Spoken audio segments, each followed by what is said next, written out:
স্বাগত আজকের বাংলাদেশে। আপনাদের সাথে আছে আমি খালেদ মহিউদ্দিন। বিশ্ববিদ্যালয়ে উপাচার্য সর্বোচ্চ সম্মানের আসনে থাকলেও ইদানিং নানা কারণে বিতর্কিত হচ্ছে পদটি। এই পদে আসীন ব্যক্তিদের বিরুদ্ধে উঠছে দুর্বল নৈতিকতার অভিযোগ। নীতি আদর্শের পরিবর্তে ক্ষমতার জোর খাটাতে গিয়ে বিশ্ববিদ্যালয়ের মূল স্রোত থেকে বিচ্ছিন্ন হয়ে পড়েছেন অনেকে। বেশ কয়েকটি পাবলিক বিশ্ববিদ্যালয়ের সাম্প্রতিক সময় উপাচার্যের বিরুদ্ধে ছাত্র শিক্ষকদের জোটবদ্ধ আন্দোলনও দেখা গেছে। বিশ্ববিদ্যালয়ের সংশ্লিষ্টরা এর জন্য উপাচার্য পদে দলীয় ব্যক্তিদের নিয়োগকে দায়ী করতে আগ্রহী। তবে কোনো কোনো পক্ষ আবার বলছে বিশ্ববিদ্যালয়ে অতিমাত্রায় শিক্ষক রাজনীতির কথা। ক্ষমতার কারাকারিতেই অস্থিরতা ছড়িয়ে পড়ছে বিভিন্ন পাবলিক বিশ্ববিদ্যালয়ে, এমন অভিযোগও রয়েছে। তবে বিশ্ববিদ্যালয়ে নৈতিকতা ও শিক্ষার পরিবেশ নষ্ট হওয়ার বিষয়ে একমত সব পক্ষই। এই অবস্থায় আজকের বাংলাদেশে আমরা খুঁজব কিছু প্রশ্নের উত্তর। সরকারের বিরুদ্ধে পাবলিক বিশ্ববিদ্যালয়ের নিয়ন্ত্রণের অভিযোগ কতটা সত্যি? পদত্যাগের সিদ্ধান্ত নিতে কেন রাষ্ট্রপতি প্রধানমন্ত্রীর মুখাপেক্ষি হচ্ছেন উপাচার্যরা? পাবলিক বিশ্ববিদ্যালয়ে কোন উদ্দেশ্য চলছে এখনকার শিক্ষক রাজনীতি? বিশ্ববিদ্যালয়ের ছাত্র শিক্ষক সম্পর্ক এখন কোন পর্যায়ে? জানিয়ে রাখি, আজকের বাংলাদেশে আপনার মতামত প্রশ্ন পাঠাতে SMS করতে পারবেন। SMS পাঠানোর নিয়ম AKBO লিখে স্পেস দিন, লিখুন আপনার নাম, স্পেস দিয়ে লিখুন আপনার মতামত বা প্রশ্নটি। যে কোনো মোবাইল ফোন থেকে পাঠিয়ে দিন 16232 এই নম্বরে। এছাড়া ইমেল করতে পারবেন akbo@independent24.tv এই ঠিকানায়। লিখতে পারেন ফেসবুক ও টুইটারও। এসব বিষয় নিয়ে আলোচনা করতে আজ স্টুডিওতে আছেন ঢাকা বিশ্ববিদ্যালয়ের সাবেক উপাচার্য এবং PSC সাবেক চেয়ারম্যান জনাব SMA ফায়েজ, আছেন বঙ্গবন্ধু কৃষি বিশ্ববিদ্যালয়ের উপাচার্য ও উপাচার্যদের সংগঠন বিশ্ববিদ্যালয় পরিষদের সভাপতি জনাব আব্দুল মান্নান আখন্দ এবং বুয়েটের নগর ও পরিকল্পনা বিভাগের অধ্যাপক ও প্রাক্তন চেয়ারম্যান ডক্টর সারোয়ার জাহান। স্বাগত আপনাদের। এছাড়া আমরা সরাসরি কথা বলবো বুয়েটের উপাচার্য অধ্যাপক নজরুল ইসলামের সাথে। আমরা সরাসরি আরো কথা বলবো রাজশাহী থেকে ইসলামী বিশ্ববিদ্যালয়ের সাবেক উপাচার্য জনাব অধ্যাপক রফিকুল ইসলাম, সিলেট থেকে শাহজালাল বিজ্ঞান ও প্রযুক্তি বিশ্ববিদ্যালয়ের শিক্ষক সমিতির সাধারণ সম্পাদক ডক্টর মোজাম্মেল হক এবং চট্টগ্রাম বিশ্ববিদ্যালয়ের শিক্ষক সমিতির সাবেক সহসভাপতি ডক্টর মোহাম্মদ আল আমিনের সঙ্গে। আমি জনাব আব্দুল মান্নান আখন্দকে আমার প্রথম প্রশ্নটি করতে চাই যে দেশের বিশ্ববিদ্যালয়গুলিতে যখন যারা ক্ষমতায় থাকে তাদের সমর্থিত ছাত্র সংগঠন হল আর ক্যাম্পাসে একক আধিপত্য বজায় রাখে, আমরা শিক্ষকদেরও প্রায় একই ভূমিকায় ইদানিং দেখছি। এই রাজনৈতিক পরিচয়ে ভিসি প্রভিসির মধ্যে দ্বন্দ্ব দেখছি। আমরা দেখছি যে এর জের ধরে পদত্যাগ করছেন অনেকে। এই ভিসি প্রভিসির কাছে এসে যে রাজনৈতিকভাবে আমরা অনেকটা আটকে থাকতে দেখছি বিশ্ববিদ্যালয় প্রশাসনকে, এ থেকে মানে আপনি এই সরকারের সময় এই বিষয়টিকে কিভাবে মূল্যায়ন করবেন? আপনাকে ধন্যবাদ। এটা ভালো প্রশ্ন করেছেন, এটা খুব আলোচিত বিষয়। আমরা সমস্যাকে সমস্যা হিসাবে দেখছি, এটা যদি একটি সমস্যা হয়, কিন্তু সমস্যার জন্য আপনি চিহ্নিত করে দিচ্ছেন একটা জায়গাকে, তো বিষয়টি অত বেশি সরলীকরণকৃত হলে আমরা আসল জায়গায় যেতে পারবো না। যে আসল জায়গাটা কারণটি হলো এই যে যে বিশ্ববিদ্যালয়গুলো কি অবস্থায় আছে আজকে, এবং আমরা যদি স্বাধীনতার পর থেকে একটি অবস্থা রেখা টানি, তাহলে কিন্তু আপনি একটি অবস্থা পাবেন যে এইভাবে অগ্রসর হয়েছে। এটা আজকের সমস্যা না, সমস্যাটা অনেক পুরনো।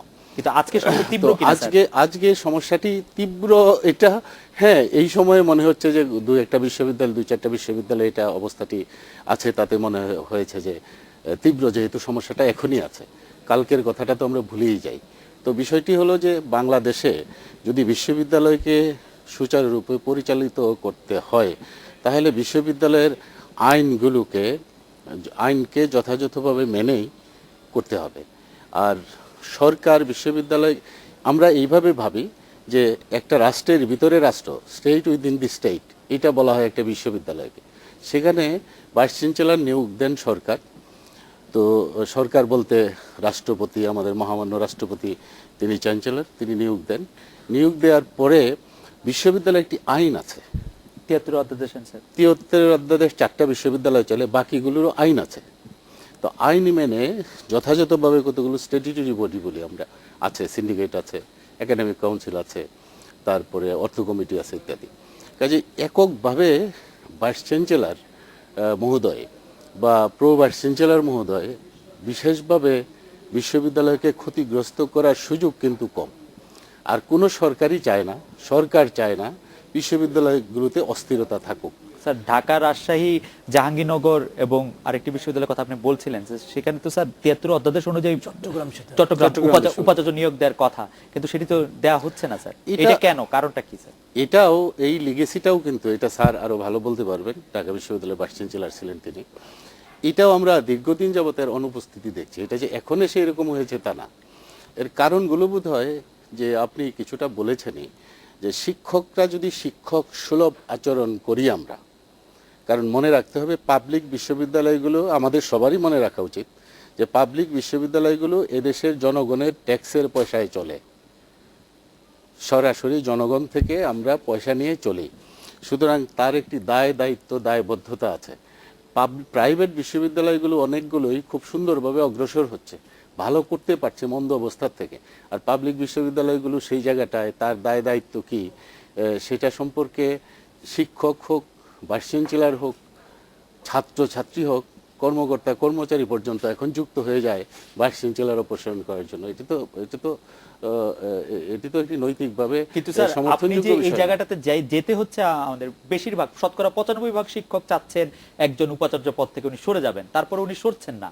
উনি বলছেন যে তার বিরুদ্ধে কি অভিযোগ আনছে উনি জানছেন না। এখন সুনির্দিষ্ট অভিযোগ উনার বিরুদ্ধে বেশ কয়েকবার তোলা আছে। এর মধ্যে দেখেন স্যার, আমি এটা উনাকে বলবো, এই যে অনিয়ম দুর্নীতি স্যার একদম ধরে ধরে ওনাকে বলা হয়েছে বেশ কয়েকবার, তারপরে উনি সরছেন না। আমি 1 মিনিটে জবাব দিই। জি, জবাবটা হলো এই যে আপনি একটি ট্রেন্ড লক্ষ্য করবেন, যখনই হোক, এই আজকে যে এটা তা না, আগে ভাইস চ্যান্সেলরদেরকে আক্রমণ করার অস্ত্রটা হলো দুর্নীতিবাজ, দুর্নীতি করেছেন, অনিয়ম করেছেন, তারপরে হলো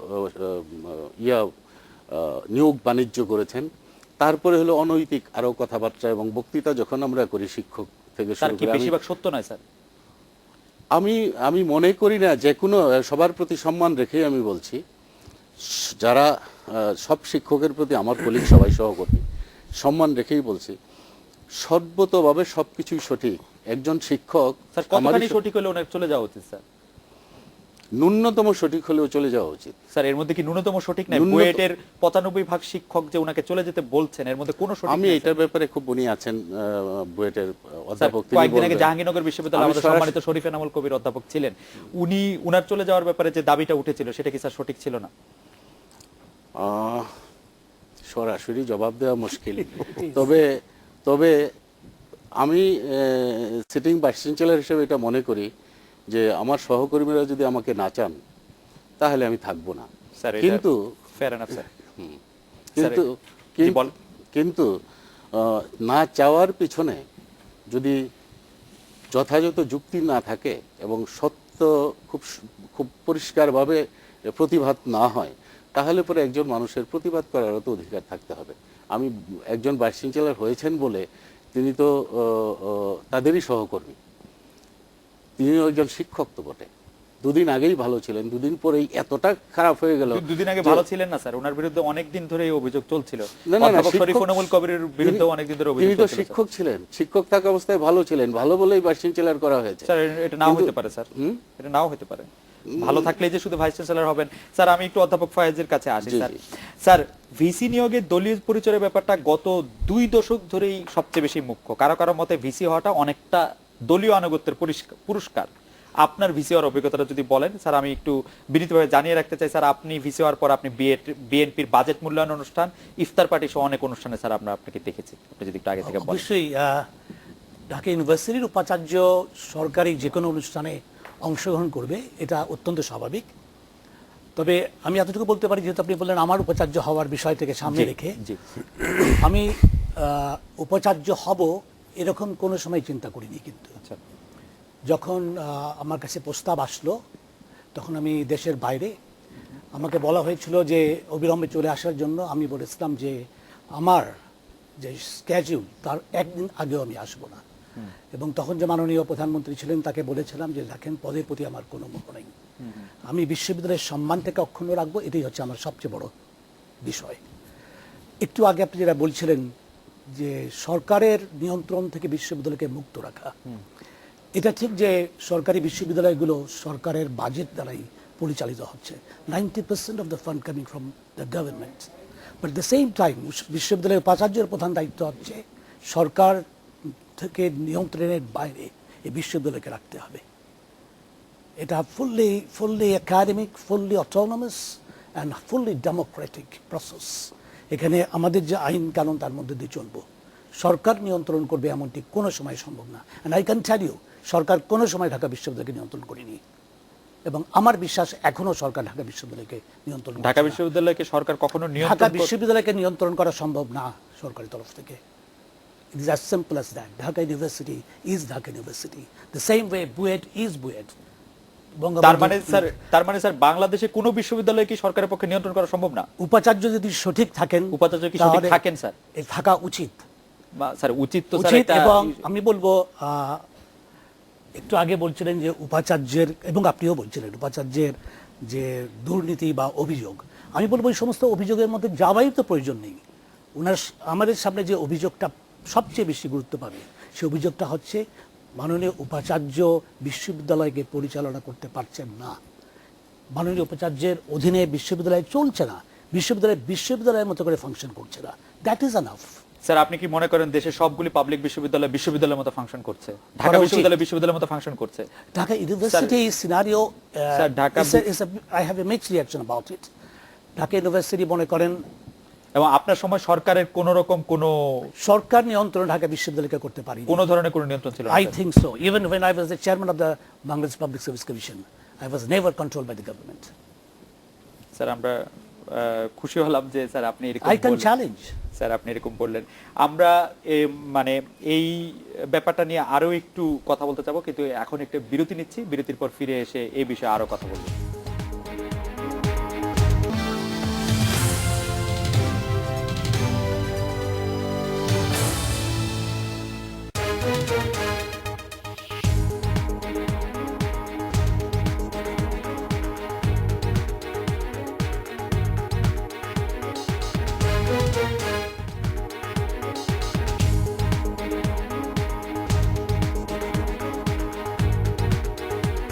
বিরতির পর ফিরে এলাম। আজকের বাংলাদেশে অধ্যাপক সারোয়ার জাহানের কাছে জানতে চাইবো, যেমনটি বলছিলেন আমাদের অধ্যাপক মান্নান, যে আমাদের এর কারণ এখন অবস্থাটা এমন এক পর্যায়ে পৌঁছে গেছে যে আপনার ওনার উপস্থিতিটাই কেউ সহ্য করতে পারছে না।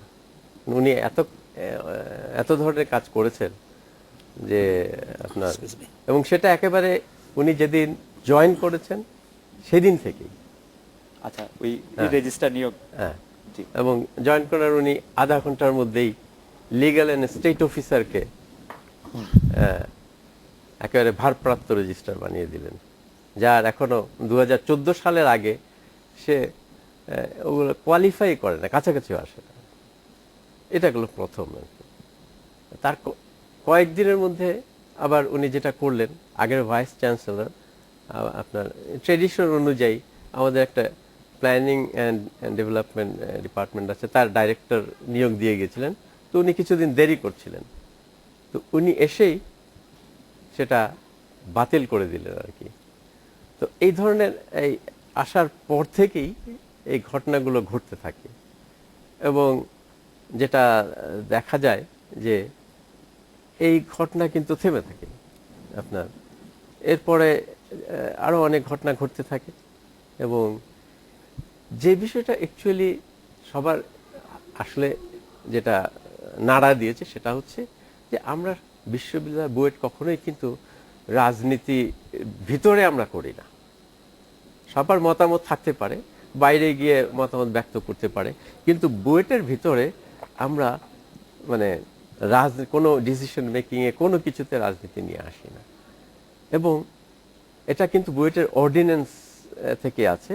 এবং 1973 সালে যেটা 1973 যে অর্ডিন্যান্স 4টা বিশ্ববিদ্যালয় দেওয়া হয়েছিল মুক্তিযুদ্ধে অংশগ্রহণের জন্য, বুয়েট কিন্তু অগ্রণী ভূমিকা পালন করেছিল। যেন ওই যে জগন্নাথ হলের আপনারা জানেন হয়তো, অনেক ছবিটের তোলা, বুয়েটের অনেক মারা গেছেন, কিন্তু বুয়েটকে দেওয়া হয়নি, বঙ্গবন্ধু দেননি। কিন্তু বুয়েটের শিক্ষকরা গিয়েছিলেন, উনি বলছেন না, এটা টেকনিক্যাল ইউনিভার্সিটি, আমার দুটো ইউনিভার্সিটি ময়মনসিংহ, এই দুটোকে আমি দেব না, কারণ আমি অর্ডিন্যান্সটা দিলে পরে সেখানে ভোটাভুটি হবে, ভোটাভুটি হলেই রাজনীতি ঢুকবে, কাজেই উনি কোনো মতে রাজি হলেন না, আমি এটাকে রাজনীতির বাইরে রাখবো। এবং সেই যে ট্রেডিশনটা আমরা কিন্তু একদিন বজায় রাখছিলাম। এবং উনি আসার পরে, বিশেষ করে প্রভিসি নিয়োগ হওয়ার পর থেকে আস্তে আস্তে সেটা ভাঙা শুরু হলো আর কি।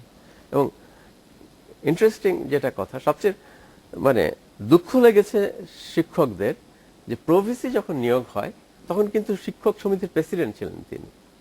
এবং এই ইয়েটাকে পথটাকে তিনি দেখিয়ে কিন্তু প্রভাবিত হয়েছেন, এবং এটা শিক্ষকদের কাছে, এবং 58 জনকে ডিঙিয়ে সেটা হচ্ছে, এটা শিক্ষকদের অ্যাকচুয়ালি খুবই লেগেছিল আর কি, যাকে আমরা সুন্দর সুন্দর কথা শুনে নির্বাচন করেছিলাম। কিন্তু স্যার উনার সঙ্গেও তো বেশ কিছু শিক্ষক আছেন যারা উনাকে সমর্থন করছেন। বেশ কিছু না, আমি যেটা বলি যে এটা 5-6 জন বা 6-7 জন শিক্ষক আছেন একেবারে সোজাসুজি, ইনডাইরেক্টলি অল্প কিছু হয়তো আরো থাকতে পারেন। হয়তো উনারা ভয়ে আসছেন না স্যার, আপনাদের ভয়ে, যেহেতু আপনার সংখ্যা বেশি। না, ভয়ের কি আছে এখানে? আমরা তো আর মারামারি আমাদের হাতে কোনো অস্ত্র নেই, ওনাদের হাতে অস্ত্র আছে, কারণ ওনারা অনেক কিছু করতে পারেন। আমি এক্সাম্পলও দেবো কি করেছেন ওনারা।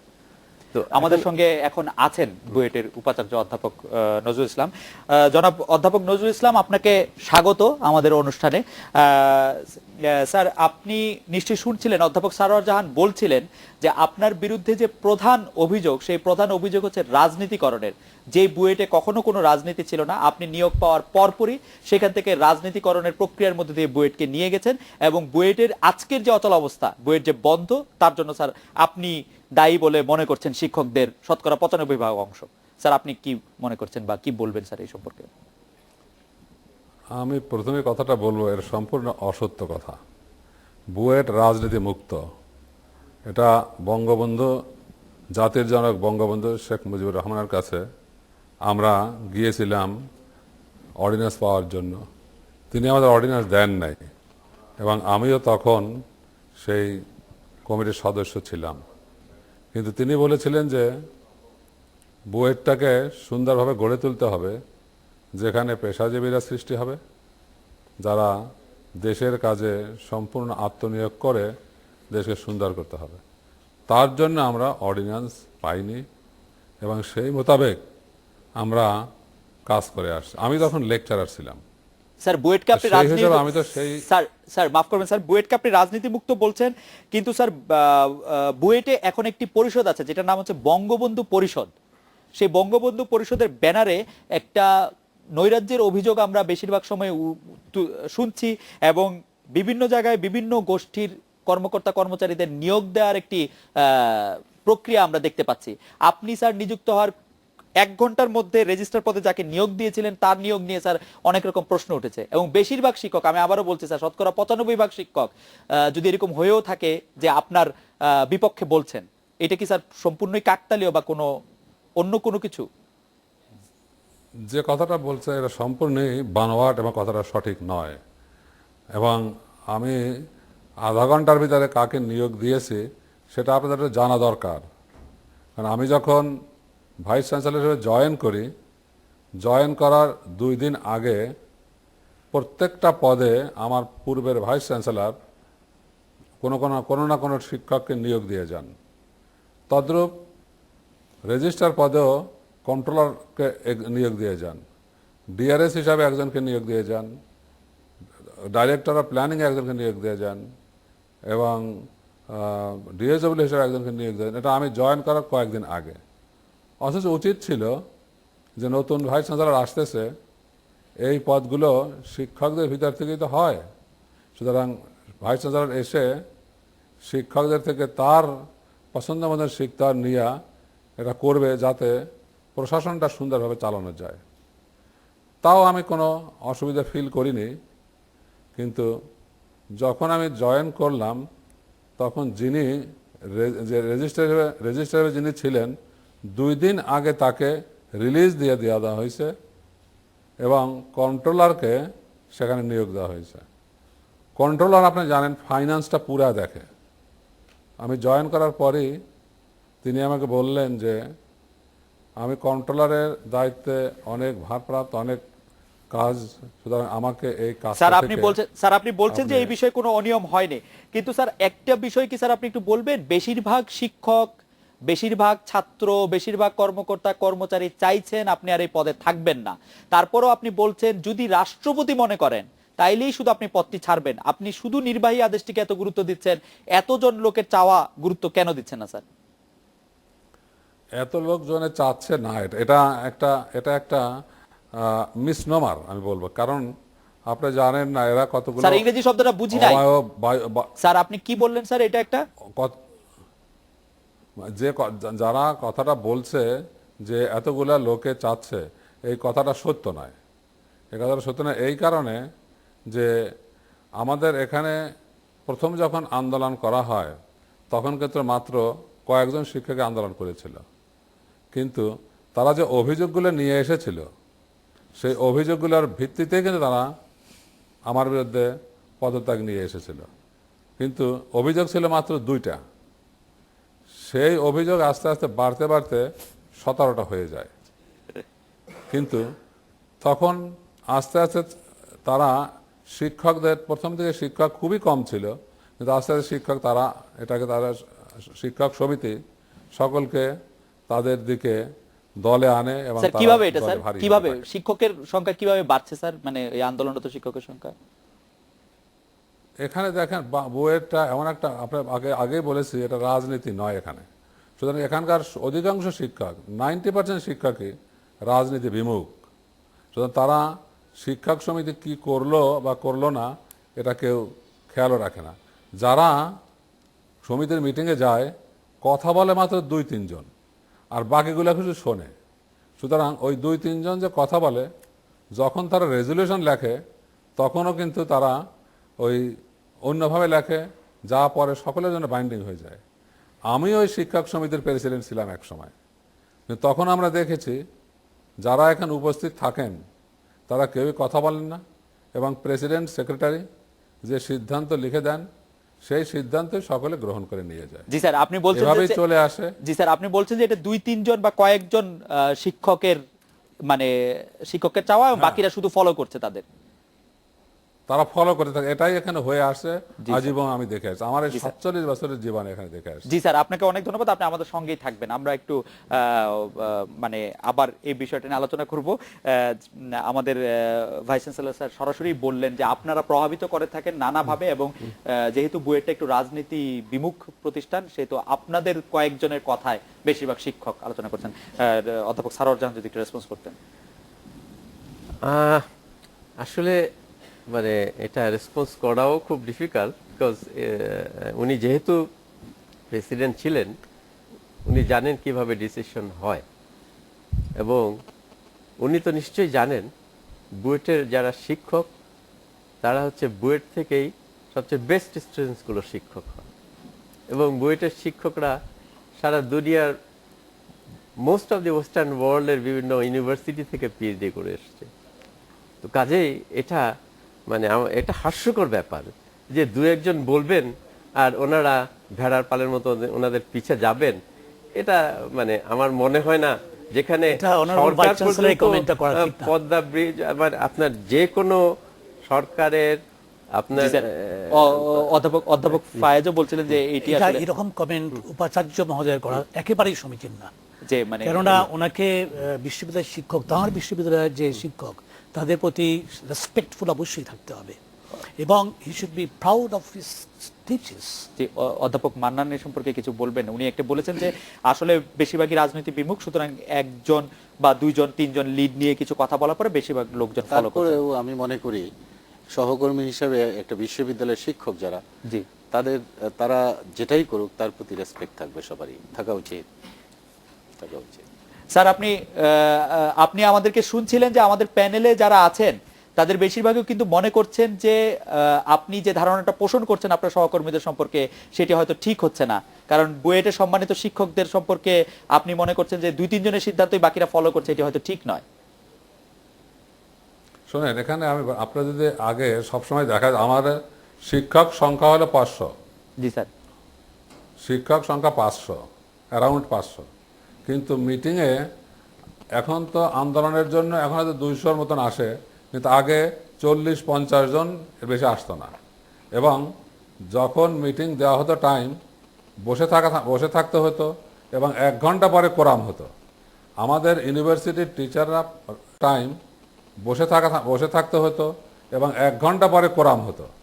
আমাদের ইউনিভার্সিটির টিচাররা এই অ্যাসোসিয়েশনে খুব একটা আসেন না, রাজনীতি বিমুখ, সুতরাং আমাদের কোরাম করতেই অসুবিধা হতো। উনি যেটা আসলে এটা ওইভাবে কিন্তু বোধহয় এখন বলতে যেহেতু চাননি। এটা আন্দোলন হচ্ছে, এখন দেখা যায় যে অ্যাবাউট 100-150 টিচার জি। এখানে আসে। আমার টিচার সংখ্যা কিন্তু 500, বুঝতে পেরেছি। এক্ষেত্রে বোঝা যায় যে এই এই 100-150 টিচারের ভিতরে কথা বলে, আপনি যদি দেখেন কথা বলে মাত্র 5-6 জন। স্যার, 5-6 জনের সবাই বেশি কথা বললে বলে তো না। স্যার মুশকিল স্যার। এদের না রিয়াকশন, এই 5-6 জনের কথা রেজলিউশন হয়, সেই রেজলিউশন সবার জন্য বাইন্ডিং হয়ে যায়। স্যার আমরা সেভাবেই বুঝতে- চলে আসছে। স্যার আমরা বুঝতে পেরেছি স্যার, আপনাকে ধন্যবাদ। আমরা একটা বিরতি নিচ্ছি, বিরতির পর আমরা ঢাকার বাইরের শিক্ষকরা এই বিষয়ে, ঢাকার বাইরে বিভিন্ন বিষয়ের শিক্ষকরা এই বিষয়ে কি বলছেন সেটাও শুনবো।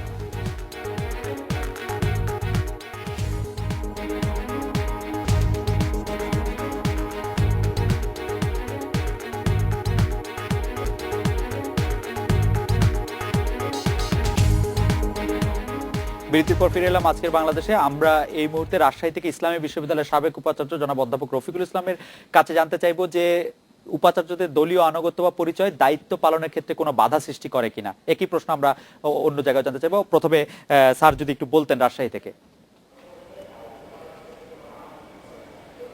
ধন্যবাদ।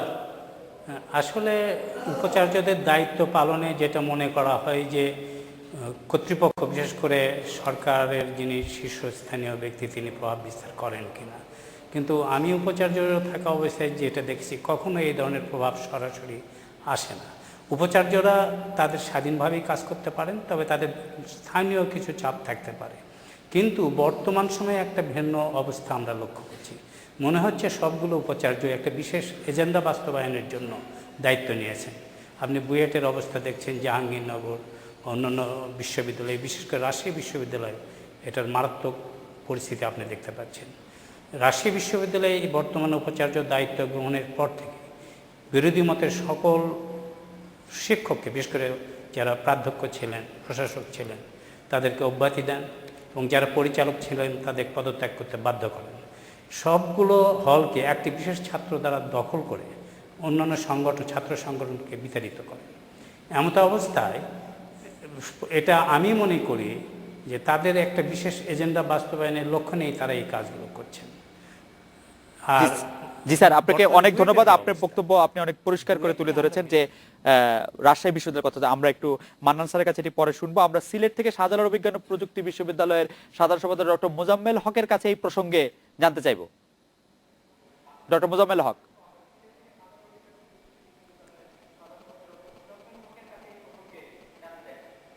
জি জি জি জি আমার মনে হয় যে বুয়েটে যে অচল অবস্থা এই মুহূর্তে চলছে, বর্তমান যে প্রশাসনে যারা আছেন তাদের আমার মনে হয় আন্দোলনকারীদের প্রতি সম্মান দেখানো উচিত। কারণ যে জায়গায় বুয়েট একটি মডেল বিশ্ববিদ্যালয় বাংলাদেশের মধ্যে, আমরা সবাই জানি, এই বিশ্ববিদ্যালয়ে এরকম একটা অবস্থা বিরাজ করুক এটা আমরা কেউ আশা করি না।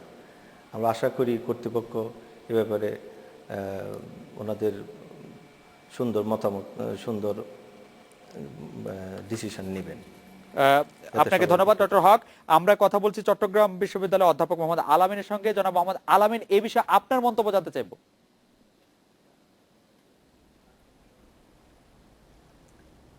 আপনারা একটা সত্যি কথা যে এতক্ষণ আপনাদের এই আলোচনা শুনলাম এবং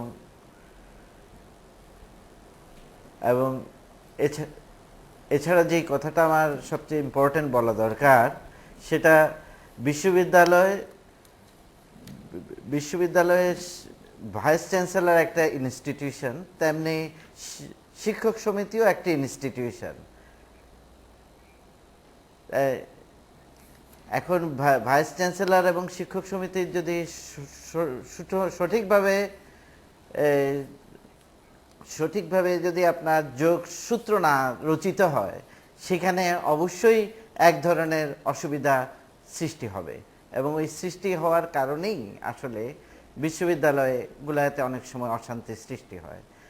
এবং যখন ছাত্ররাও এতে জড়িয়ে যায় এবং বিশ্ববিদ্যালয়ের প্রশাসন স্পেসিফিক কোনো এজেন্ডা বাস্তবায়নের জন্য আগায়, তখনই অসুবিধাগুলো সৃষ্টি হয়। জনাব আলামিন, আপনাকে অনেক ধন্যবাদ। আমরা একটু মান্নান স্যারের কাছে শুনবো যে রাজশাহী বিশ্ববিদ্যালয়ের কথা, দলীয়করণের কথা, এবং আমরা এর আগে জাহাঙ্গীরনগর বিশ্ববিদ্যালয়ের কথা বলেছি, আরো দলীয়করণ এবং বিভিন্ন রকম ঝামেলা সৃষ্টির কারণে দলীয় আনুগত্যকে সামনে নিয়ে আসা হচ্ছে। ধন্যবাদ। উনি একজন মাননীয় প্রাক্তন উপাচার্য, খুলনা বিশ্ববিদ্যালয়ে ছিলেন সম্ভবত। তো উনি যেটা বলেছেন, উনার মতোই ওনার ওই আগের কথাটা সঠিক, যে সরকার কখনো বিশ্ববিদ্যালয়কে অস্থিতিশীল অবস্থা তৈরি হোক যে কোনো কারণে, এটা সরকার চায় না। ভাইস চ্যান্সেলর যদি ইচ্ছা করেন তাহলে ভাইস চ্যান্সেলরগণ স্ব বিশ্ববিদ্যালয় আইন মাফিক সুন্দরভাবে পরিচালনা করতে পারেন, স্বাধীনভাবে পরিচালনা করতে পারেন। সরকার সহায়ক ভূমিকা পালন করে, অর্থায়ন করে ইত্যাদি ইত্যাদি। আর পরে যে অংশটা বলেছেন এটা হলো ওনার নিজস্ব মতামত। এটা সম্পর্কে আমি এটা বিশ্ববিদ্যালয়ের স্যার উপাচার্য ছিলেন, বিশ্ববিদ্যালয়ের কতগুলো পদ আছে, যেমন পরিচালক, ছাত্র কল্যাণ, প্রক্টর ইত্যাদি ইত্যাদি, প্রাধ্যক্ষ। প্রশাসনের সুবিধা মতো এই দায়িত্বটা আইনি ভাইস চ্যান্সেলর মহোদয়কে দিয়েছেন, যে ভাইস চ্যান্সেলর মহোদয় নিজে তাদেরকে মনোনীত করবেন। তো ভাইস চ্যান্সেলর মহোদয় তাদেরকেই মনোনয়ন করবেন যাদেরকে নিয়ে কাজ করতে সহজ বোধ করেন। খুবই স্বাভাবিক এটা।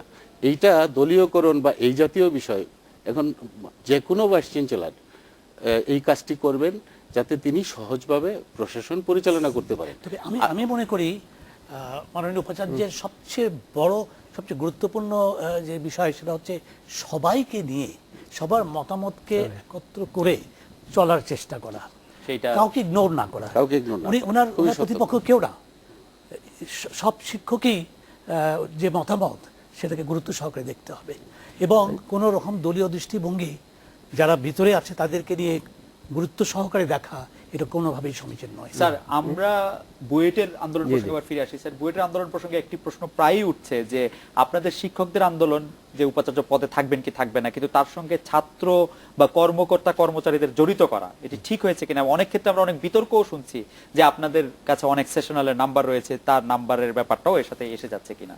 স্যার, এই প্রসঙ্গে যদি একটু বলতেন। এটা টোটালি আমি এর সাথে মোটেই মানে এটা কথা উঠিয়েছেন এবং এনারাই উঠিয়েছেন, বিশেষ করে উপাচার্যপন্থী যারা আছেন 2-4 জন, তারাই আসলে।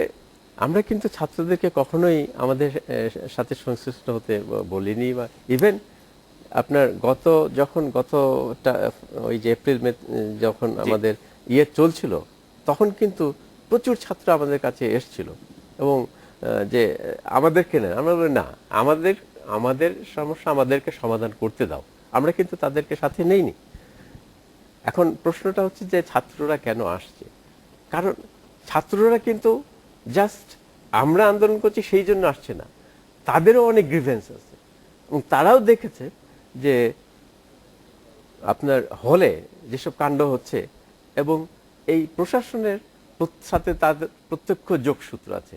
এবং সত্যি কথা বলতে কি, এখানে যে প্রফেসি নিয়োগ দেওয়া হয়েছিল, উনি ওনার অফিসটাকে একটা পলিটিক্যাল অফিস বানিয়ে ফেলেছিলেন এবং ওনার দলীয় ছাত্রদের নিয়ে সবসময় ওখানে মিটিং করতেন। আপনারা প্রভিসি নিয়োগটা স্যার প্রথম থেকে অপছন্দ করে আসছিলেন, যেটি এটি প্রথমবারের মতো হয়েছে, এবং সেই জন্য স্যার উনার বিরুদ্ধে আপনারা প্রথম থেকেই বলে আসছেন। এটা কি স্যার অনেকটা দেখতে যারা দেখতে নারী তার চলন বাঁকার মতো কিনা স্যার? না, আমরা কিন্তু আপনার উনি এসছেন যদি ঠিক মতো থাকতেন কিন্তু সমস্যা ছিল না। যে সমস্যাটা হচ্ছে যে উনি কিন্তু প্রথম প্রায় কয়েক মাস বা বছর খানেক তেমন কিছু মানে করতে পারেনি, যেহেতু আগে ভাইস চ্যান্সেলর আগের টাইমে অ্যাপয়েন্টেন্ট ছিলেন, কিন্তু তখন তিনি অন্য কাজ করেছেন। ওই যেটা বললাম বঙ্গবন্ধু পরিষদ, সেখানে সেটা কিন্তু একেবারে ডরমেন্ট ছিল, কোনো একটা ছিল কিন্তু এটা কোনোদিন মানে এত প্রকাশিত। এবং উনি করলেন কি, এই কিছু সুবিধাবাদীদের নিয়ে ওটাকে অ্যাক্টিভ করে এই যে যাদেরকে বিভিন্ন জায়গা থেকে ওখানে নিয়ে আসলেন, এবং ওই যে যার বললাম যাকে রেজিস্ট্রার বানানো, তাকে প্রেসিডেন্ট করে বিভিন্ন জায়গা থেকে সেই লোকগুলোকে, যেমন ধরেন একটা কার্পেন্ট্রি শপের একজন ফোরম্যান, তাকে নিয়ে আসলেন রেজিস্ট্রার অফিসে। যেমন ইলেকট্রিক্যাল ইঞ্জিনিয়ারিং ডিপার্টমেন্টের একজন ড্রাফটম্যান, তাকে নিয়ে আসলেন রেজিস্ট্রার অফিসে। রাইট। এবং এই রেজিস্ট্রার অফিসের যারা 15-20 বছর ধরে অ্যাডমিনিস্ট্রেশন রিলেটেড কাজ করছেন, তাদেরকে অন্য জায়গায় পাঠিয়ে দিলেন। এবং সবার কাছে মনে হচ্ছিল যে একটা উদ্দেশ্য নিয়ে এগুলো কিন্তু করছেন, যে 20 বছর ধরে অ্যাডমিনিস্ট্রেশন রিলেটেড কাজ করছেন, তাদেরকে অন্য জায়গায় পাঠিয়ে দিলেন। এবং সবার কাছে মনে হচ্ছিল যে একটা উদ্দেশ্য নিয়ে এগুলো কিন্তু করছেন, যে রেজিস্ট্রার অফিসটাকে যদি কন্ট্রোল করা যায়, তার মাধ্যমে অনেক কিছুই, এই ধরনের একটার পর একটা ঘটনা ঘটছিল, যেটা কিন্তু সবাইকে একটা, এবং এমন ঘটনা ঘটেছে যে এদের মধ্যে কয়েকজন তারা কিন্তু লেকচারারদেরকে মাঝে মাঝে হুমকি দিয়েছে যে তোমরা জয়েন করে, এরকম আমার কথা আমাদের কানে এসছে। আমরা একটু স্যারের কাছে যাই যে অধ্যাপক নজরুল ইসলাম, আপনি শুনছিলেন যে নানা বিষয় আমাদের প্যানেলিস্টরা বলছিলেন এবং ঢাকার বাইরে থেকেও আমাদের শিক্ষকরা আমাদের সঙ্গে যোগ দিয়েছিলেন। আমাদের কয়েকজন দর্শক একটি বিষয় জানতে চেয়েছেন স্যার, যে খুলনা বিশ্ববিদ্যালয়ে আপনি উপাচার্য হিসেবে ছিলেন এবং মেয়াদ শেষ হওয়ার 7 দিন আগে আপনি স্যার সেখান থেকে চলে আসেন। সেই সময় আপনার বিরুদ্ধে বেশ কিছু অভিযোগ ছিল, যে বিভিন্ন পদে অনেককে নিয়োগ দেয়, তার মধ্যে 12 জন আপনার নিকটাত্মীয় ছিল, এরকম একটি অভিযোগ আমাদের দর্শকরা আমাদের কাছে করছেন। স্যার এই প্রসঙ্গে যদি একটু কিছু বলতেন। দেখেন, আমি খুলনা বেস থেকে 7 দিন আগে চলে আসছি, সেটা অফিসিয়াল কাজেই এসেছিলাম। তখন আমি এবং 7 দিনে আপনারা জানেন ওখানে একটা অপ্রীতিকর ঘটনা ঘটেছিল। তখন আমাদের ট্রেজারারকে আত্মঘাতে নিহত হওয়ার পরে তখন একটা অশান্ত পরিবেশ হয়। কিন্তু তখন আমার উপাচার্য মাননীয় মহামান্য রাষ্ট্রপতির সাথে আমার অ্যাপয়েন্টমেন্ট ছিল। অ্যাপয়েন্টমেন্ট নিতে এখানে আসি এবং এখানে এসে অ্যাপয়েন্টমেন্টের কাজ সারতে তখন 7-8 দিন লেগে যায়। তখনও 7-8 দিন লাগার পরে তখন আমি আর সেখানে যাই নাই। সুতরাং এখানে কোনো অনিয়ম বা কোনো কিছু সেখানে হয় নাই, বা আমি কোনো লোককে সেখানে বেশি অ্যাপয়েন্টমেন্ট দিই। এখানে তো ওখানে আছে আমার 12 জন আমার নিজের আত্মীয়কে অ্যাপয়েন্টমেন্ট দেওয়ার কোনো প্রশ্নই সেখানে ওঠে না। আর একটা জিনিস এখানে আমি বলি, বইটার কথা এখন আসছে, যে ছাত্রদেরকে এখানে শিক্ষকরা তাদের আন্দোলনে শরিক করেছে।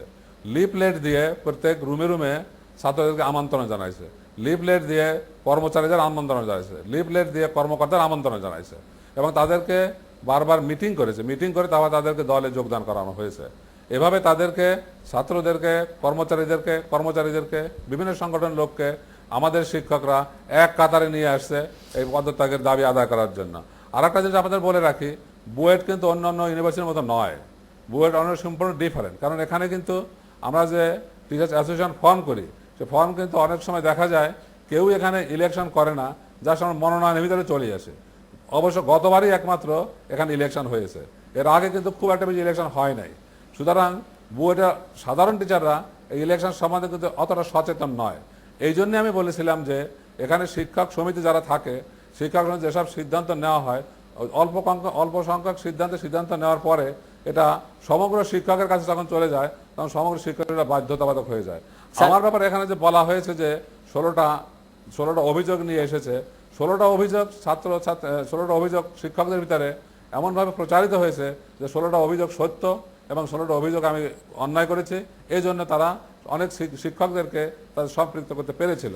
কিন্তু বাস্তবে তো এই 16টা অভিযোগ কোনোটারই ভিত্তি নেই।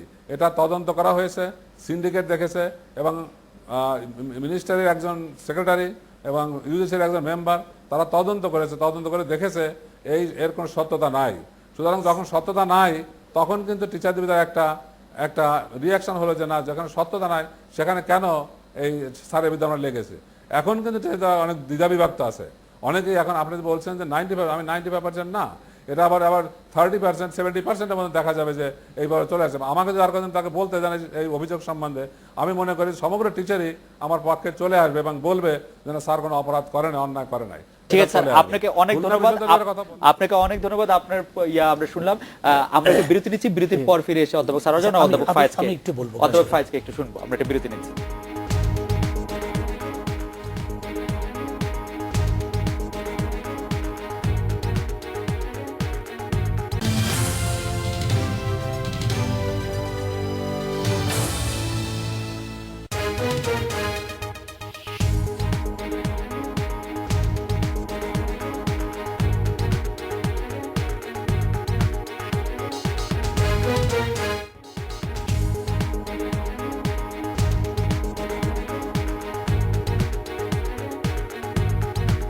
বিরতির পর ফিরে এলাম আজকের বাংলাদেশে। অধ্যাপক ফায়েজ, আপনি বলতে চাচ্ছিলেন যে এই প্রসঙ্গে। আমি প্রথমেই বলবো যে উপাচার্যের পদটা অত্যন্ত শ্রদ্ধার একটি পদ এবং এখান থেকে সরে আসার সুযোগ নেই। এই শ্রদ্ধা বোধটা অবশ্যই থাকতে হবে এবং সেই ক্ষেত্রে আমার সম্মানিত শিক্ষকবৃন্দ যদি আমার প্রতিপক্ষ হয়ে দাঁড়ায় তাহলে কিন্তু সেখানে একটা বিরাট ফাটল ধরছে। অ্যাট দ্য সেম টাইম আমাদের মনে রাখতে হবে যে ছাত্রদের কথা যেটা বলছিলেন, এই দেশের সবচেয়ে মেধাবী তারাই কিন্তু বিশ্ববিদ্যালয়গুলোতে স্থান পাচ্ছে। বুয়েটে দ্য বেস্ট ব্লক, যেটা সবচেয়ে প্রোডাক্টিভ, যে সবচেয়ে ইন্টেলেকচুয়াল গ্রুপ, তারাই কিন্তু বুয়েটে আসছে।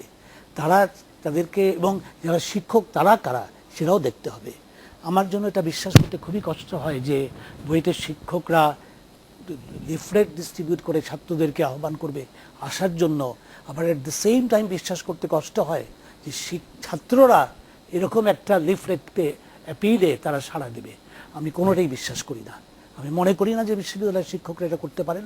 আমি মনে করি না ছাত্ররা এটাকে রেসপন্ড করতে পারেন যে আমরা কি লিফলেট দিয়ে ডাকছে let us go and join the teachers. No, this is how we are undermining the intellectual capability of the students and the teachers. অধ্যাপক মান্নান, আপনি যদি বলেন এই বিষয়ে। আমার প্রায় একই রকম মতামত, এবং আমি একটি শঙ্কা বলি এর, সেটা আমি দেখেছি দু এক জায়গায়, উদাহরণটা আমি বলতে চাই না। কোনো কারণেই যদি শিক্ষকদের সাথে ওই যে কথাটা যে ভাইস চ্যান্সেলর মহোদয় ভাইস চ্যান্সেলর হওয়ার পরে সবারই ভাইস চ্যান্সেলর বিশ্ববিদ্যালয়ে, তো তিনি সেভাবে চালাবেন, এটা হলো সঠিক কথাটা। কিন্তু কোনো কারণে যদি দ্বিমত হয়ও শিক্ষকদের সাথে বা কোনোভাবেই শিক্ষকদের এটা অ্যালাউ করা উচিত না, কোনো অবস্থাতেই না, যে সাথে ছাত্ররা আসলেন, সাথে কর্মচারীরা আসলেন, সাথে কর্মকর্তারা আসলেন, তাহলে ওই বিশ্ববিদ্যালয়টির আমার সংজ্ঞাটি হলো যে এইটা থাকবে না। আমরা আশা করি যে এটা থাকবে না, অচিরেই বুয়েট শিক্ষা কার্যক্রম অব্যাহত হবে, একটা সমাধান হবে। কিন্তু সমাধান হওয়ার পরেও এটা প্রায়শই এইরকম ঘটনা ঘটবে এবং দেখা যাবে যে কর্মচারী কর্মকর্তা এবং ওরা চলে এসছে পাদপিঠে, যেটা হওয়া মোটেই অনুচিত। এবং এটা আমার সংজ্ঞাটা হলো বিশ্ববিদ্যালয়টি বুয়েটের মতো একটি বিশ্ববিদ্যালয় দীর্ঘদিনের জন্য একটি অপসংস্কৃতির শিকার হলো কিনা, আমার কথাটা এটা, একটা অপসংস্কৃতি তৈরি হলো কিনা, যেখানে শিক্ষকদের কিছু দাবি আছে এবং তারা বিশ্ববিদ্যালয়ের উপাচার্য উপ উপাচার্য সম্পর্কে বলেছে, সেখানে ছাত্র এসছে, কর্মচারী এসছে, কর্মকর্তারা এসছেন। তো এই যে আসলেন, এই যে ট্রেন্ডটা তৈরি হলো, এই ট্রেন্ডটা একটি অপসংস্কৃতি, এইটা বিশ্ববিদ্যালয়কে ক্ষতিগ্রস্ত করবে ভবিষ্যতে। আমরা একটা বিরতি নিচ্ছি, এই বিষয়ে অধ্যাপক সারোয়ার জাহানের মতামত শুনবো। দর্শকদের জন্য জানিয়ে রাখছি, আজকের বাংলাদেশের আজকের অনুষ্ঠানটা আমরা 12:30 পর্যন্ত আপনাদের সঙ্গে থাকবো। আমরা এই বিষয়ে আরো মতামত শুনছি, আমরা একটা বিরতি নিচ্ছি এই মুহূর্তে।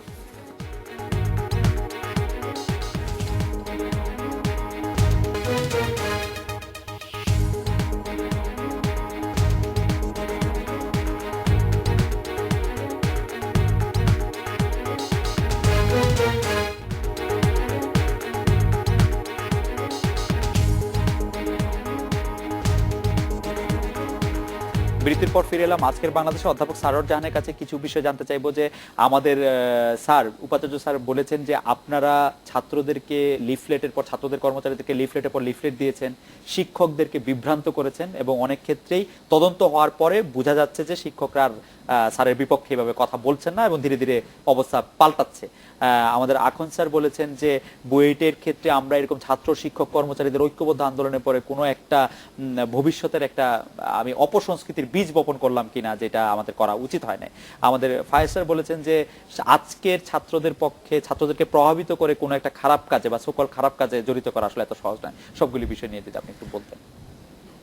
না, আসলে প্রথমে যে বিষয়টার উপর আমি আলোচনা করব সেটা হচ্ছে যে এই ছাত্র এবং কর্মচারীদের বিষয়টা।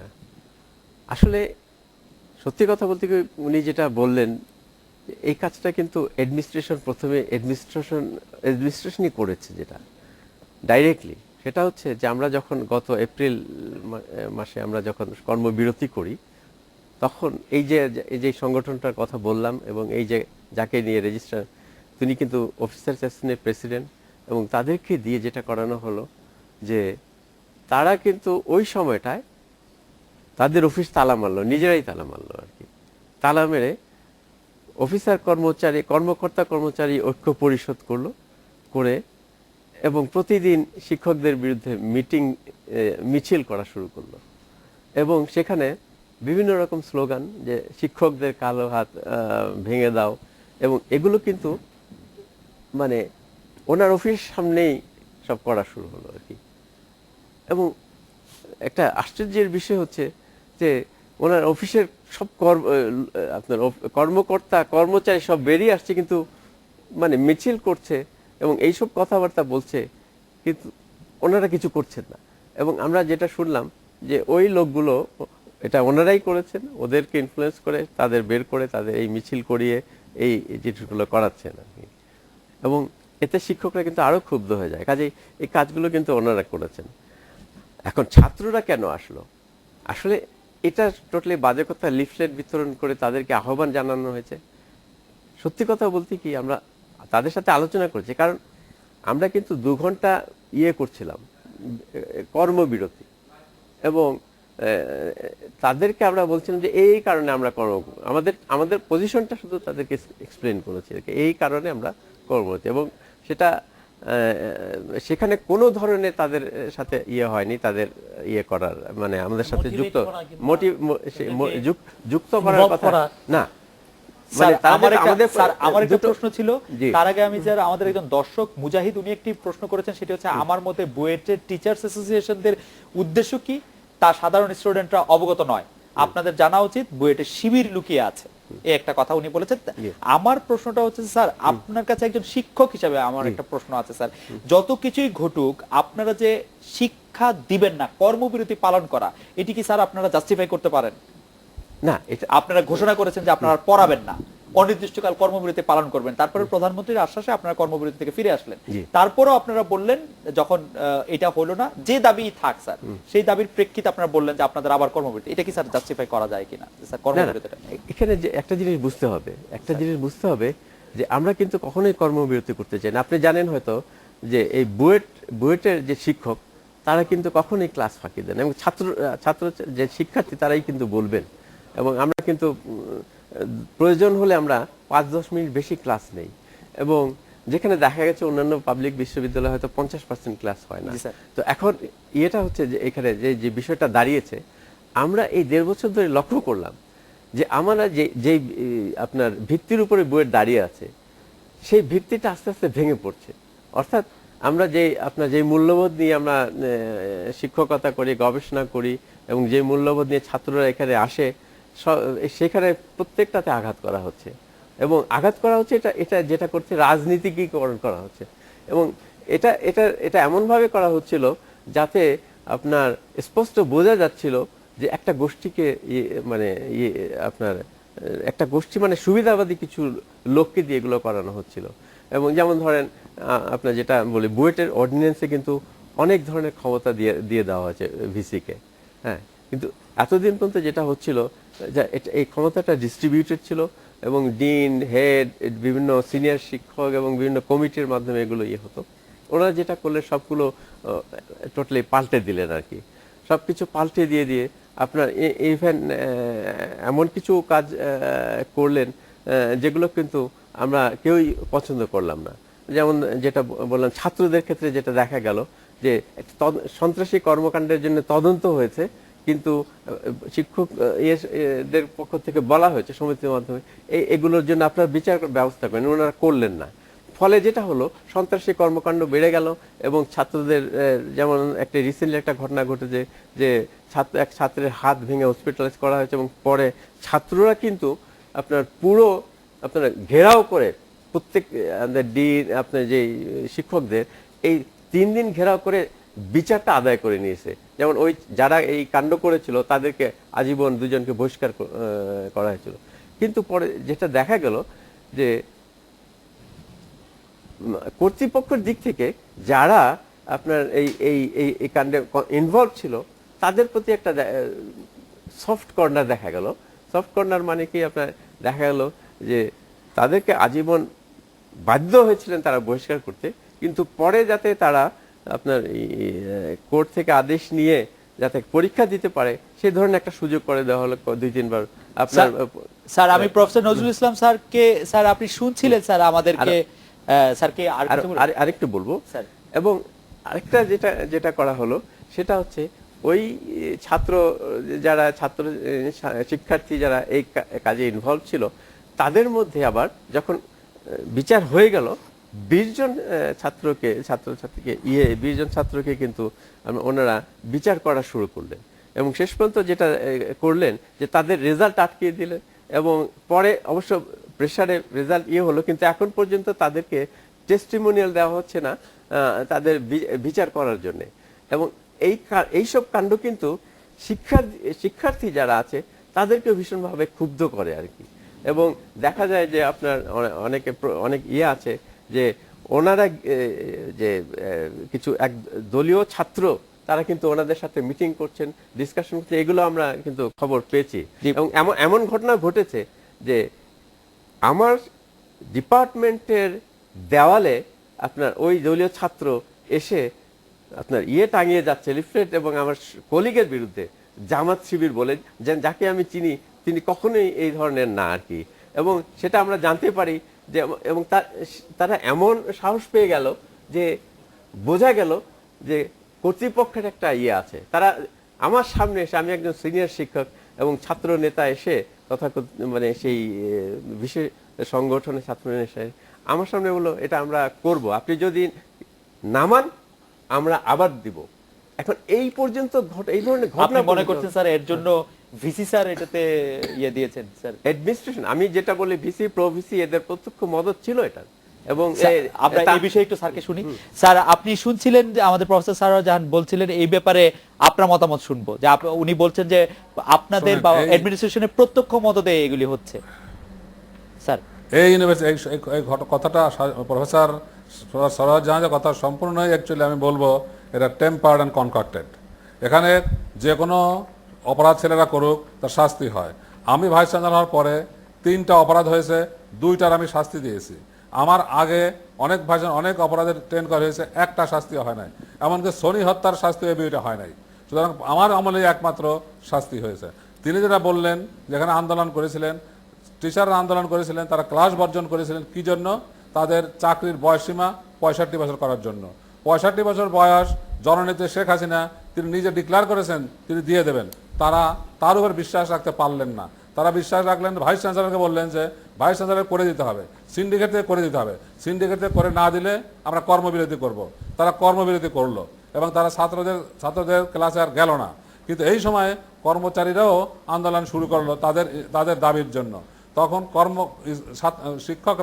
শিক্ষকরা কতগুলো দাবি তুললো, কতগুলো কথা বললো, কতগুলো অভিযোগ আনলো, সেই অভিযোগগুলো কর্মকর্তাদের বিরুদ্ধে। তার জন্য রাস্তায় নেমে কর্মকর্তারাও তখন আন্দোলন শুরু করলো। এক সময় কর্মচারীরা তালা বন্ধ করলো, সত্যই যে তালা বন্ধ করার জন্য তাদের সাথে আলাপ করে তাদের সমস্যা আমি সমাধান করে ফেললাম। কিন্তু শিক্ষকদের সেই 65 ইয়ার্স আমি দিতে পারি নাই, তার জন্য তারা ক্লাস বর্জন করতে থাকলো। 65 ইয়ার দেওয়ার মতো ক্ষমতা একমাত্র সংসদের, এটা কোনোভাবেই ভাইস চ্যান্সেলর বা সিন্ডিকেট দিতে পারে না। কিন্তু সেটার জন্য তারা আন্দোলন করে যাচ্ছিল। দ্বিতীয়ত তারা বলেছে যে আমি জয়েন করার 1 ঘন্টা পরে আমি রেজিস্ট্রার নিয়োগ দিয়েছিলাম। রেজিস্ট্রার নিয়োগ তাকেই দেওয়া যায় যে রেজিস্ট্রারের নিচের পদের ডেপুটি রেজিস্ট্রার একজনই ছিল, এবং সেই ডেপুটি একজন যিনি বঙ্গবন্ধু পরিষদের প্রেসিডেন্ট ছিলেন। সুতরাং বঙ্গবন্ধু পরিষদের প্রেসিডেন্টের জন্য তিনি তাকে রেজিস্ট্রার তা নয়, তিনি একমাত্র ক্যান্ডিডেট ছিলেন যিনি রেজিস্ট্রারের নিচে।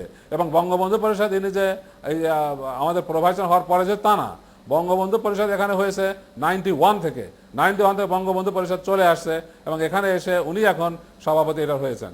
সুতরাং এভাবেই আমাদের আর তাছাড়া এখানে যে এলিগেশনগুলো নিয়ে আসলেন যে ছাত্রদের শাস্তির ব্যাপারে, শাস্তি কিন্তু একমাত্র এই ভাইস চ্যান্সেলর আমলই হচ্ছে, এর আগে কখনো শাস্তি হয় নাই।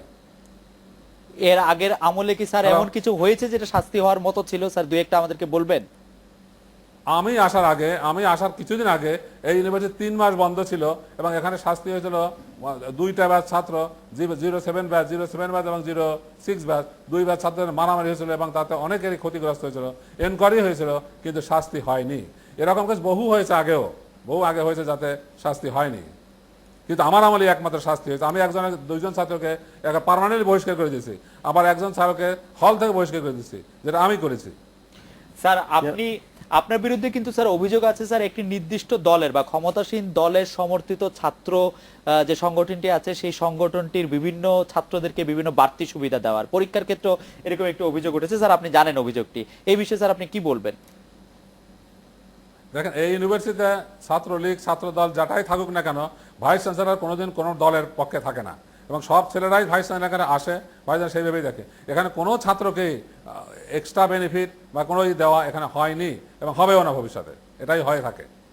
স্যার আপনি কি এইটা ফিল করতে পারতেছেন? আমি আবারও প্রথম দিকের প্রশ্নে আবার ফিরে আসি স্যার, যে বেশিরভাগ শিক্ষক Please, হ্যাঁ। আপনার অবস্থানের বিরুদ্ধে দাঁড়াচ্ছে, নাকি আপনি এটা ফিল করছেন না, আপনি মনে করছেন যে কিছু সংখ্যক শিক্ষকের প্রভাবে বেশিরভাগ শিক্ষক এটা করছে? আমি যেটা বলতে চাচ্ছিলাম, যেমন 65 চাকরির বয়স হবে 65 ইয়ার্স, এইটা একটা পপুলার অবজেক্ট টিচারদের জন্য, কারণ সবার জন্য 65 ইয়ার্স দরকার। তখন এই 65 ইয়ার্স আন্দোলন করতে গিয়ে সমগ্র টিচারকে সম্পৃক্ত করেছিল, সুতরাং সমগ্র শিক্ষক তখন ক্লাস বর্জন করেছিল। ওই আন্দোলনই তখন নিয়ে আসছে তখন 12টা অভিযান। সুতরাং তাদের এমন কোনো ইস্যু দেওয়া হয় যে ইস্যুর সঙ্গে সমস্ত শিক্ষকরা জড়িত থাকে। তার জন্য দেখা যায় যে শিক্ষকদের ইচ্ছা না থাকলেও তারা এর সম্পৃক্ত হয়। কিন্তু স্যার এখন আপনি যেরকম সরে গেলে, অনেকগুলো দেওয়া আছে, আপনি সরে গেলে 65 বছরের ব্যাপারটা কিভাবে সমাধান হবে স্যার? সর্বপ্রথম গভর্নমেন্ট এখনই সমাধান করে দিয়ে, আমি তাদের বলেছিলাম আমাকে সময় দেন। না স্যার, এটা জুন মাসে স্যার আমি সমাধান করে শব্দটা আমি দেবো। ভুল বললাম স্যার, সম্পর্কটা কি স্যার? 65 বছরের ব্যাপারটা আপনি বলছেন, 65 বছরের শিক্ষকদের আন্দোলন, এই বলছে আন্দোলনটা আর এই আন্দোলনটা তো ডিফারেন্ট জিনিস স্যার। 65 বছর চাকরির বয়স সীমা 65 ইয়ার্স। জি চাকরির বয়সে আমাদের 60 ইয়ার্স ছিল। জি স্যার, কিন্তু এটা তো ওনারা হয়ে শিক্ষকরা গেছে স্যার, চাচ্ছেন মানে এটার সাথে কি আমাকে- সম্পর্ক? এটা তো নতুন। এটার সাথে সম্পর্কটা কি স্যার? মানে তখন কিছু সম্পর্ক শিক্ষক চাকরির বয়স সীমা যদি বাড়ে তাহলে বেশি দিন চাকরি করতে পারবে এখানে, এই জন্য কিন্তু স্যার এটা তো, চাকরির বয়স সীমা আছে আমাদের 60 ইয়ার। জি স্যার এটা কিন্তু, এটাকে 65 বছর করতে চাচ্ছিলেন। ওই জি, তো স্যার। নাই তো ওটার সাথে এটা সম্পর্ক। কিন্তু স্যার এটার সাথে এটা সম্পর্কটা বুঝতে চাচ্ছিলাম স্যার, যে আমি বলছি যেমন ঢাকা ইউনিভার্সিটি চাকরির বয়স সীমা 65 বছর, রাজশাহী ইউনিভার্সিটি চাকরির বয়স সীমা 65 বছর, বুয়েটে কিন্তু এটা 60 বছর। জি স্যার। এই 60 বছরকে 65 বছর করার জন্য টিচারদের আন্দোলন। কিন্তু স্যার এটা তো যে করা আমরা এই হয়ে 60 গেছে বছর স্যার। থেকে 65 বছর করার ক্ষমতা একমাত্র সংসদের, কিন্তু শিক্ষকরা চাচ্ছিলেন যে এটা ভাইস চ্যান্সেলর সিন্ডিকেটের মাধ্যমে করে দেব, যেটার জন্য এই আন্দোলন তারা করে ক্লাস বর্জন করেছিল এবং এটার জন্য অনেক দাবি তো আরো সঙ্গে সঙ্গে নিয়ে এসেছিল, যার ভিতরে কর্মচারীদেরকে ইনফ্লুয়েন্স করেছিল, যার জন্য কর্মচারীরা রাস্তায় নেমেছিল। স্যার আপনাকে ধন্যবাদ স্যার। এখানে জি স্যার, হ্যাঁ, স্যার, এখানে যেটা আমি আমার জি, আপনি বলা ছোট করে দরকার, একটু যুক্ত করতেন, জি। যেটা বলা হচ্ছে যে শিক্ষকরা বিভ্রান্ত হয়েছে এবং কোনো আপনার যে অভিযোগগুলো করা হয়েছে কোনোটা সত্য নয়। আমি শুধু একটা অভিযোগ, যে প্রমাণিত অভিযোগ, এবং কোনো আপনার যে অভিযোগগুলো করা হয়েছে কোনোটা সত্য নয়, আমি শুধু একটা অভিযোগ, যে প্রমাণিত অভিযোগ সম্পর্কে বলবো। উনি যেটা বলছেন যে দুজন ছাত্র মানে একটি বিশেষ সংগঠনের দুজন ছাত্র নেতার ফলাফলের যে পরিবর্তন উনি করেছিলেন, সেখানে ওনার সংশ্লিষ্টতা পাওয়া গিয়েছিল। কারণ যখন এটা জানা যায় তখন কিন্তু আপনার ফলাফলটা পরিবর্তন যখন জানা যায় এটা, তখন কিন্তু শিক্ষক সমিতি থেকে একটা করা হলো, যে দাবি করা হলো যে এটা তদন্ত করতে হবে। তো সেই দাবির পরিপ্রেক্ষিতে সেই স্যার দাবি একটা জিজ্ঞেস করতে চাচ্ছিলাম স্যার। ওই যে মাননীয় উপাচার্য যেটা বললেন, রেজিস্ট্রারের পদটাই ছিল একমাত্র, যিনি ডিপটি রেজিস্ট্রার থেকে হ্যাঁ। রেজিস্ট্রার হলেন, ওই পদটাই একমাত্র রেজিস্ট্রারের নিচের পদ ছিল। না, এর উনি মধ্যে কি মিন করছেন? না আমি উনি confused। উনি যেটা বলছেন ঠিক বলছেন না। যাকে ওখানে আনা হয়েছিল তিনি রেজিস্ট্রার ছিলেন না সেই সেন্সে, উনি ছিলেন স্টেট লিগ্যাল এবং স্টেট অফিসার। না, এবং কিন্তু উনি সেখানে বলছেন যে রেজিস্ট্রারের নিচে একমাত্র উনি একমাত্র ছিলেন। ওনার পদটিই ছিল। না এটা ঠিক না। এটা আমি একটু কনফিউজ। না কনফিউজ না, আই এম শিওর। ওনাকে অন্য যিনি অ্যাকচুয়ালি স্ট্যাটিউটরি রেজিস্ট্রার যে পদটা, সেটা একটা মানে রেজিস্ট্রারের উপরে তো কোনো পদ নেই, না, ইকুইভ্যালেন্ট পদ থাকতে জি, পারে। জি। ইকুইভ্যালেন্ট পদ থেকে একজনকে আলাদা করতে, এটা কি mean ডেপুটি করছেন? রেজিস্ট্রার ছিলেন একজন, আর উনি ছিলেন ডেপুটি রেজিস্ট্রার ব্র্যাকেটে, অ্যাকচুয়ালি এটা ডেপুটি রেজিস্ট্রার না সেই সেন্সে, লিগ্যাল এন্ড স্টেট অফিসার। এদের বেতনের স্কেলটা সেম, কিন্তু স্ট্যাটাসটা সেম না। ডেপুটি রেজিস্ট্রার আরেকজন ছিলেন, তো উনি বলতে গেলে সিনিয়র ছিলেন। ওনাকে না করে ওই লিগ্যাল এন্ড স্টেট অফিসার ওনাকে এনে, এবং ওনার আরো অনেক বছর বাকি, ওনাকে এনে করা হয়েছিল। কাজেই যে কথাটা বলা হয়েছে উনি একমাত্র ছিলেন যে ওর নিচে, অ্যাকচুয়ালি যেটা করা হয়েছে, যে আগের ভিসি যেটা করেছিলেন সেটা হচ্ছে যে আগে একজন আপনার রেজিস্ট্রার রিটায়ারমেন্টে চলে যাওয়ার পরে একজন প্রফেসরকে উনি আনিছিলেন 3 মাসের জন্য। তো ওই প্রফেসর 3 মাসের পরে বললেন যে আমি থাকবো না কোনো মতে। উনি চলে যাওয়ার পর ইউজুয়ালি যখন রেজিস্ট্রার পদটা খালি থাকে, কন্ট্রোলারকে দায়িত্ব দেওয়া হয়, উনি দায়িত্ব চালিয়ে যান যতক্ষণ পর্যন্ত নতুন একজন রেজিস্ট্রার নিয়োগ না করা হয়। কিন্তু যেটা করা হলো, কন্ট্রোলারকে আর করতে দেওয়া হলো না, তড়িঘড়ি করে ওই যে যার কথা বলা হলো তাকে কিন্তু আপনার ওখানে নিয়োগ দেওয়া হলো। পরে কিন্তু যেহেতু আমরা শিক্ষকদের দাবির পরিপ্রেক্ষিতে সেটা কিন্তু ওনাকে সরিয়ে দিতে উনি বাধ্য হলেন শেষ পর্যন্ত। এখন যে কথাটা যে কথাটা এসছে আর কি, ওটা তো আপনি যেটা বললেন তার যেটা উত্তরটা আমি দিলাম আর কি। আমি জানি না আপনি আমার একটা query ছিল। জি, কিন্তু যে জিনিসটা আমি রেজাল্টের ব্যাপারটা, যে অভিযোগের ব্যাপারটা বলছি, যে যে রেজাল্টের ব্যাপারটা আমার কাছে এখানে আছে, আমি এটি অধ্যাপক নজরুল ইসলামকে সামনে রেখে আবার বলতে চাই, correct me if I am রং, যে যার বিরুদ্ধে এই বুয়েট উপাচার্যের বিরুদ্ধে নিয়ম বহির্ভূতভাবে ছাত্রলীগের এক নেতার বিষয়ে নিবন্ধন ও ফল পরিবর্তনের অভিযোগ উঠেছে। ছাত্রলীগের ওই নেতার নাম মোহাম্মদ মোকাম্মেল হোসাইন, তিনি বুয়েট শাখা ছাত্রলীগের সহসভাপতি এবং ওয়াটার রিসোর্সেস ইঞ্জিনিয়ারিং বিভাগের ৪র্থ বর্ষের ছাত্র। স্যার, আপনার মনে আছে কিনা যে মোকাম্মেল তার ৪র্থ বর্ষে একটি কোর্সের পরীক্ষায় অংশ নেন নাই, অসুস্থতার কারণে কোর্সটি প্রত্যাহারের বিষয়টি কর্তৃপক্ষের কাছে না জানিয়ে সরাসরি আপনার কাছে আবেদন করেছিলেন। স্যার, এই ব্যাপারটা নিয়ে স্যার আপনি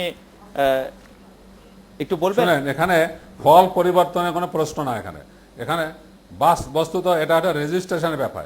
আমাদের ইউনিভার্সিটিতে একজন ছাত্র বছরে প্রথমে 6টা বা 7টা কোর্স রেজিস্ট্রেশন করে, সারা বছর পড়ে এবং শেষের দিকে পরীক্ষা দেয়।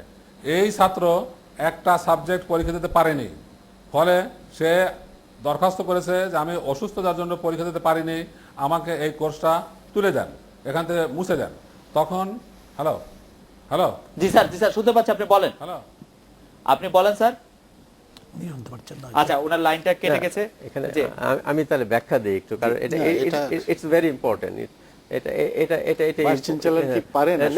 আমি বলি না এইখানে ক্ষেত্রে স্যার জিনিসটা যেটা হয়েছে, না আপনার আর অনেকে এটা কিন্তু এটা তদন্ত হয়েছে, তিনজনের কমিটি, সিন্ডিকেটে তদন্ত কমিটি করেছিল, তদন্ত রিপোর্ট হয়েছে। রিপোর্টে আপনার দেখা 3টা জিনিস দেখা গেছে। এটা ফল পরিবর্তন মানে হচ্ছে একটা ছাত্র একটা সেমিস্টারের ফাইনালে অনেকগুলো কোর্স দেয়। এখন সে যখন আপনার কোনো একটা পার্টিকুলার কোর্স যদি না দিতে পারে অসুস্থতার কারণে, তাহলে কিন্তু তাকে 1 সপ্তাহের মধ্যে অ্যাপ্লাই করতে হয় যে সে কোর্সটা। স্যার, এইটা এত বড় ব্যাপার হলো কেন? একজন ছাত্র সে অসুস্থতার কারণে পরীক্ষা দিতে পারতেছে না, তারা যদি ভিসি স্যার স্পেশাল ডিসক্রিপশন দেয়ও আর একটা পরীক্ষা দেওয়ার জন্য, না নিয়ম আছে তো। আমি বলি আপনাকে যে জিনিসটা কি, জিনিসটা একটু বুঝতে হবে আপনার। তা না হলে কিন্তু বুয়েট কিন্তু এই ইয়ের উপরে আপনার দাঁড়িয়ে আছে যে যেখানে ফলাফল সম্পর্কে কোনোদিন কোনো প্রশ্ন ওঠেনি, এই প্রথমে উঠলো যে একজন VC out of the way গিয়ে ফলাফলটা চেঞ্জ করেছেন। কিভাবে করেছেন আমাকে একটু বলতে দিন। সেই ছাত্র দুটো পরীক্ষা দেয়নি। পরীক্ষা না দিলে যেটা হয়, ওই কোর্সটাতে পরীক্ষা না দিলে যেটা হয়, 7 দিনের মধ্যে অ্যাপ্লাই করতে হয়। এখন অ্যাপ্লাই কিভাবে করতে হবে? আপনার ওই অ্যাডভাইজার তার আছে, অ্যাডভাইজার এবং আপনার মাধ্যমে, হেডের মাধ্যমে অ্যাপ্লাই করতে হয় যে আমি পরীক্ষা দিতে পারিনি অসুস্থতার কারণে, এটা যেন হয় আপনার। এখন কেউ যদি আপনার পরীক্ষা না দেয় এবং কোনো অ্যাপ্লাই না করে, তাহলে কিন্তু ওটা ফেইলিং গ্রেড হয়, এফ গ্রেড হয়ে যায়। আচ্ছা, পরে পরীক্ষা দিলে সব মিলে সে বি গ্রেড পাবে? না, পরে পরীক্ষা দিলে না, আপনার এটা একাডেমিক কাউন্সিলে যাবে। কারণ কাউকে যদি কোনো কোর্স উইথড্র করতে হয়, তারা পুরো সেমিস্টার উইথড্র করতে হবে, কোনো কোর্স সে উইথড্র করতে পারে না। কারণ এটা যদি করে তাহলে দেখা যাবে যে সবাই আপনার পরীক্ষা খারাপ করতে পারে, এই চিন্তা করে পরীক্ষা উইথড্র করবে। আচ্ছা, তাহলে এই ব্যাপারটা যেটা হলো সেটা হচ্ছে সে কিন্তু 7 দিনের মধ্যে করেনি। সেই ছেলেটা অ্যাডভাইজারের কাছে যায়নি, হেডের কাছে যায়নি, সে সরাসরি আপনার উপাচার্যের কাছে অ্যাপ্লাই করেছে। এবং উপাচার্য যেটা করেছেন সেটা হচ্ছে যে আপনার ব্যবস্থা নিন বলে এটা। তারপর যেটা হয়েছে, সেই ছেলে তো এখন তারপর এটা ব্যবস্থা নিন লেখা যাবে না যতক্ষণ পর্যন্ত সে সার্টিফিকেট আনতে পারে। সেই ছেলেটা চিফ মেডিকেল অফিসারের কাছে গিয়েছিল, কিন্তু উনি বললেন যে রেকর্ড দেখে, ওই সময় তো এটা কিন্তু 3 মাস পরের ব্যাপার, 7 দিনের মধ্যে করার কথা, ওই সময় তো তোমার কোনো রেকর্ড নাই। তখন যেটা দেখা গেল যে তদন্ত করে যে চিফ মেডিকেল অফিসার বললেন আমি তাকে দেইনি। পরে আরো কিছু ঘটনা আছে, আমি বলছি না, কিন্তু পরে উনি বললেন যে পরবর্তীতে উনি আপনার ভিসি মহোদয় তাকে বলছেন যে আপনি সহযোগিতা করুন সার্টিফিকেট দেওয়ার জন্য, তারপরে সে সার্টিফিকেট পায়। আচ্ছা, এটা প্রথম স্টেজ। দ্বিতীয় ব্যাপার হচ্ছে স্যার, আমরা মোটামুটি শুনেছি, মানে এত ইয়েতে না গিয়ে আমাদের সময় আর 2 মিনিটের মতো সময় আছে। স্যার, মান্নান স্যার যদি এই ব্যাপারে 1 মিনিট একটু বলতেন, আমরা ভিসি স্যারকে আধা মিনিট শুনে ফায়াজ স্যারকে। আপনাকে ধন্যবাদ। আমি এটা ঠিক বুঝতে পারছি না, কারণ ভাইস চ্যান্সেলর সাহেব কাউকে এটা করতে পারেন বলে, এখতিয়ার আছে বলে বা করা উচিত বলে এটা করেছেন, আমি এটা বুঝতেই পারিনি। তবে আমি একটা কথা বলি যে বিশ্ববিদ্যালয়গুলো এদেশের জনগণের পয়সায় চলে। আমরা প্রত্যেকেই সহনশীল হওয়া উচিত, পারস্পরিক শ্রদ্ধাবোধ থাকা উচিত, এবং বিশ্ববিদ্যালয়গুলো যাতে একটি নিয়মের ভিতরে চলে সেই জন্য প্রত্যেকেরই আমাদের ভাইস চ্যান্সেলর যেরকম সহনশীল হবেন এবং শ্রদ্ধাবোধ থাকবে তার কলিগদের প্রতি, অন্যান্য কম্পোনেন্টগুলো তাই হবে। এবং কোনো বিশ্ববিদ্যালয়ে অস্থিরতা বিরাজ করুক, আরেকবার আমি বলছি এটা সরকার চায় না। আজকে পর্যন্ত সরকারি তরফ থেকে, আমি ভাইস চ্যান্সেলর, আমাকে এমন কোনো ইনস্ট্রাকশন দেওয়া হয়নি যে ইনস্ট্রাকশন বিশ্ববিদ্যালয়কে অস্থির করবে বা খারাপ করবে। অধ্যাপক নজরুল ইসলাম, আপনি যদি আমাদেরকে শেষ 30 সেকেন্ড একটু বলতেন যে এই অচল অবস্থা নিরসনের ক্ষেত্রে কি করা উচিত? উনি আমাদের সরোয়ার জাহান সাহেব যারা বললেন, উনি ফ্যাক্টটা জানেন না, উনি ফ্যাক্টটা জানেন না। এবং আমি একটা ছেলে দরখাস্ত করেছিল, দরখাস্ত আমি এটা প্রসেস করার জন্য রেজিস্টার অফিসে দিয়েছি। এই কাজটা রেজিস্টার অফিসারের কাজ, তারা এটা প্রসেস করেছে, তারা একটা ভুল করেছে, একটা এন্ট্রিতে ভুল করেছে, যে এন্ট্রিটা থাকা উচিত ছিল সেই এন্ট্রিটা তুলে দিয়েছে। ওই ভুলটা আবার ওখানে যখন রেজিস্ট্রেশন করতে গেছে তখন ধরা পড়েছে, ধরা পড়ার পরে ব্যাক করেছে, ওখানেই আবার কারেকশন করেছে, কারেকশন করে তার এভরিথিং ঠিক করে দেওয়া হয়েছে। সুতরাং এ ধরনের ভুল এই বিশ্ববিদ্যালয়ে বহু হয়, বহু হচ্ছে। আমরা প্রত্যেকবারই একাডেমিক কাউন্সিল কারেকশন করি এবং এই ভুলটা একাডেমিক কাউন্সিলে যাওয়ার আগেই কারেকশন হয়ে গেছে। স্যার, আপনাকে অনেক ধন্যবাদ, আপনি ব্যাপারটি পরিষ্কার করেছেন। আপনি শুধু আমাদেরকে এক বাক্যে বলবেন যে বুয়েটে যে এখন অচল অবস্থা চলছে তার নিরসনের কি সম্ভাবনা আপনি অদূর ভবিষ্যতে দেখেন বা নিকট ভবিষ্যতে দেখেন? আমি বলি বোর্ডে যে এখন অচল অবস্থা চলছে এটা নিরসন একান্ত প্রয়োজন।